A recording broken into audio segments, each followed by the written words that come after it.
निमंत्रण तो हमारे विदुर काका के घर है।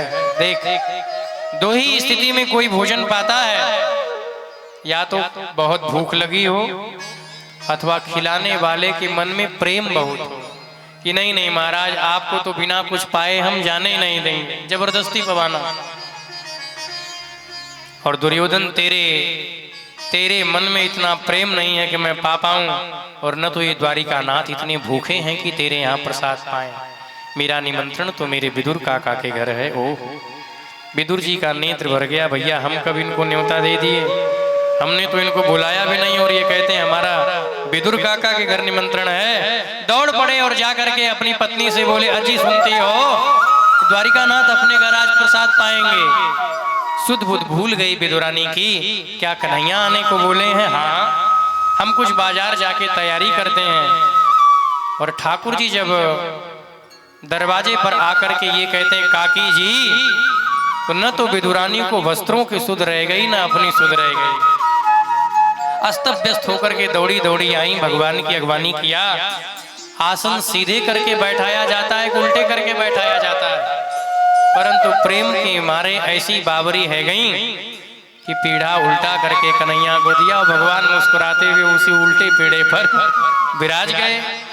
प्रेम की स्थिति जब प्रबल मात्रा में हो जाती है तो उस समय क्रिया का ध्यान नहीं रह जाता है। किसी से बहुत अधिक प्रेम हो तो प्रेमाधिक में हम क्या कह रहे हैं और क्या कर रहे हैं, इस बात का बोध नहीं रह जाता है। यही एक प्रेमी की स्थिति है। घर में और कुछ पाने के लिए नहीं था, केले पड़े थे। कौन प्रतीक्षा करे विदुर जी के मिठाइयों की? द्वारिका नाथ के सम्मुख जब केले ले आई, नेत्र सजल है। अरे भला ठाकुर जी किसी के घर में प्रसाद पाने को आ जाए तो प्रसन्नता न होगी? आनंद कैसा है? गुद्दे को भगवान को खिलाना चाहिए था, गुद्दों का तो ढेर लगा दिया विदुरानी ने। और आपने सुना समझा होगा, छिलके भगवान को पवा रही हैं। काका आए, अजी सुनती हो कन्हैया आने वाले नहीं है? बोले आने वाले नहीं, आ गए, देखिए प्रसाद पवा रही हूँ। आसन देखा तो पीढ़ा उल्टा था, क्या करती हो? और गुद्दों का तो ढेर लगा है, छिलका द्वारिका नाथ पा रहे हैं। गजब कर दिया तुमने।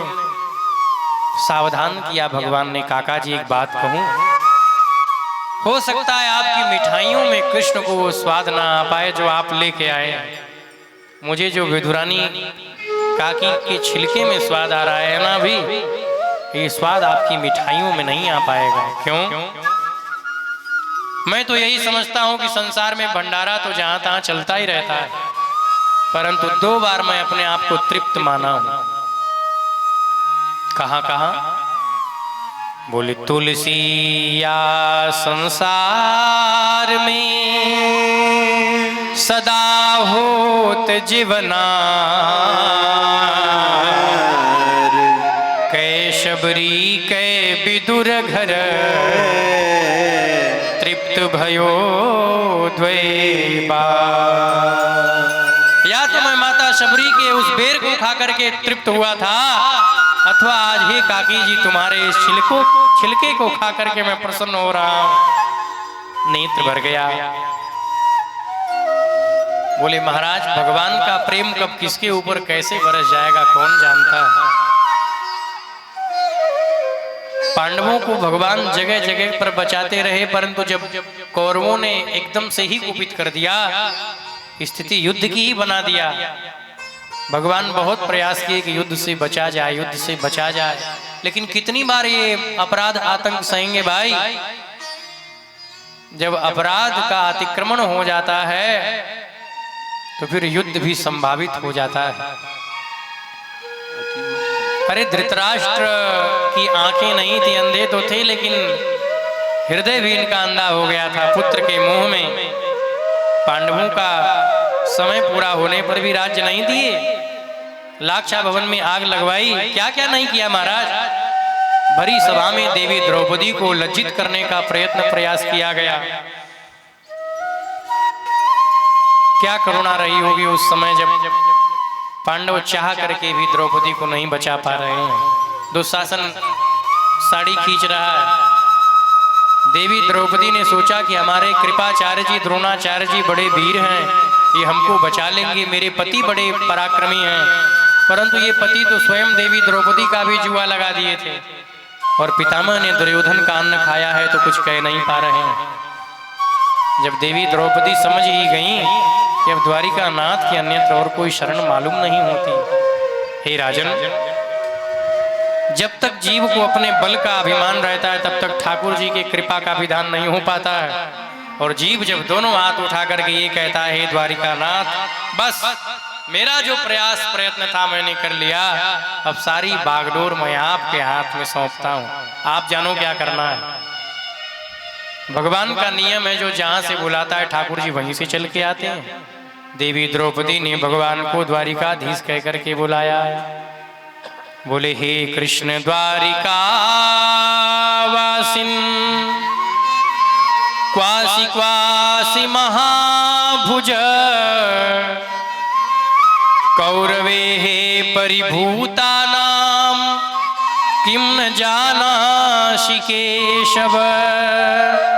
हे द्वारिका नाथ केशव कन्हैया, क्या आपको पता नहीं है कि बड़ी सभा में ये दुशासन मुझे लज्जित करना चाहता है। ठाकुर जी कहते, मुझे जो जहां से बुलाता है मैं वहीं से चल के आता हूं। दुशासन खींचते खींचते थक गया, परंतु भगवान की कृपा कैसे बरसी बंधुओं। बोले, अंबर लो अंबर पहाड़ कीनों शेष करी, ये भीष्म कर्ण द्रोण यो मन में विचारी है। सारी बीच नारी है कि नारी बीच सारी है, ये सारी ही की नारी है कि नारी ही की सारी है। भगवान ने बचाने का कार्य तो किया, परंतु देवी द्रौपदी भगवान से शिकायत कर रही, कृष्ण लगता है थोड़ा विलंब किए हैं आप। भगवान कहते हैं, देवी ये जो तुम्हारा वस्त्र बना है जानती हो कैसे बना है? आपने क्या कहा था? बोले, हे कृष्ण द्वारिका वासिन, आहू को सुनता जाता था और आंखों से आंसू गिरते थे, पटून से बुनता जाता था। आपने जब मुझे द्वारिकाधीश कह करके बुलाया ना, तो मेरे नेत्र सजल भये और जो मेरी आंखों से अश्रुधारा चली, उसी समय आपके वस्त्र बुनन की क्रिया कर रहा था। ओहो, कब ठाकुर जी किसके ऊपर कैसे रीझेंगे कौन कह सकता है। बोले, कहा करें बैरी प्रबल जो सहाय यदुवीर, और 10,000 गज बल थक्यो घट्यो न 10 गज चीर। कौरवों ने कई अवसर पर भगवान को कुपित किया। शांति दूत बनकर के ठाकुर जी आए थे, तब भी दुर्योधन भला बुरा कहता है, भगवान को बांधने का प्रयास करता है।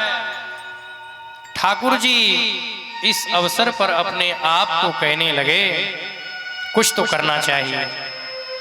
भगवान यही तो कहे थे कि दो न्याय अगर तो आधा दो, पर इसमें भी कुछ बाधा हो तो दे दो। केवल 5 ग्राम रखो अपनी धरती तमाम, हम पांडवों के लिए 5 गांव लेकर के ही संतुष्ट हो जाएंगे। हम वहीं खुशी से खाएंगे, परिजन पर असी न उठाएंगे। शकुनी सुन रहा है ये सब बातें। दुर्योधन, तू जानता नहीं ये छलिया बड़ा टेढ़ा है।